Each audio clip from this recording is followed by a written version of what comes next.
Hello guys, what's up? So ngayon tutur ko naman kayo sa amenities and sa unit ni Shore Residences or Shore Complex in Mall of Asia, no? So ito yung actual pool area ni Shore 2. So ayan sa guys, makita nyo, so madami rin nagsiswimming na sa ngayon and marami rin nag-staycation dito guys. Right now, meron kaming promo for Shore which is around uh 14,500 to 15,000 monthly rent to own, and pwede niyo na siyang ipa-Airbnb. Roughly down payment to move in is around 300,000 pesos.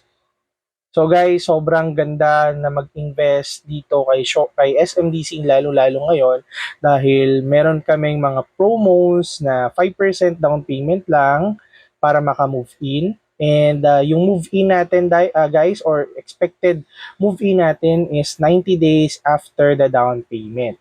So wala po kaming CI or credit investigation, wala po kaming hanaping mga income documents, and hindi po kailangan ng bank or loan takeout approval ni bank. So sobrang dali lang makuha ng unit kay Shore Residences or kay SMDC. So magkano ba yung pwedeng kitain ng mga units dito? Roughly around 2,000 pesos to 2,500 pesos daily yung rate ng unit dito via Airbnb, Agoda, Metro Deals, Booking.com, or Facebook or Twitter, or dito sa YouTube. So anyways guys, syempre, kapano naman kapag halimbawang OFW ka and sino magmamanage ng unit mo? Ako po mismo, nag-handle ako ng mga units ng mga clients ko na pinaparent namin via Airbnb. And hindi naman ganun kalaki yung charge ko for the check-in and check-out. Kasama na rin po yung cleaning. Roughly around 600 pesos daily lang. Pero, ginagawa ko is nagma-mark up na ako ng income ko, so para hindi ma-compromise yung income ng unit owners na around 2,000 pesos daily.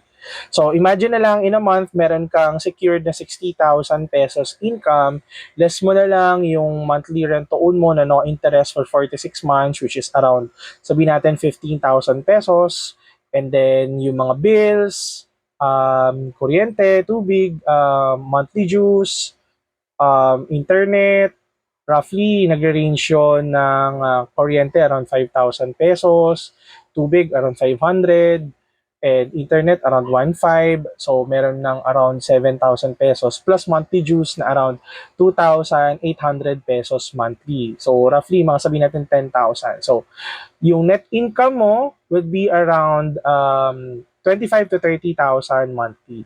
At eto guys, yung actual turnover nga pala no ng one bedroom unit, family suite B ni Shore 3 Residences. So ayan guys, ito na mismo yung turnover na pagkaka-turnover ng unit nyo. Ito na mismo yun guys. So ayan, sobrang ganda niya kapag turnover, di ba? And ayan, maluwag na maluwag yung salas. Pwede mo siyang gawing 2 bedroom or pwede ka mag-add ng sofa bed para maka-accommodate ng 4 person. So ito yung bedroom area niya. And ayan, naka-open na nga pala yung wall para makapag-penetrate yung aircon palabas. So anyways guys, if you have some inquiries, just PM me on my Facebook, Red Lorete, or my Facebook page, SMDC Affordable Rent to Own. Bye! Have a great day!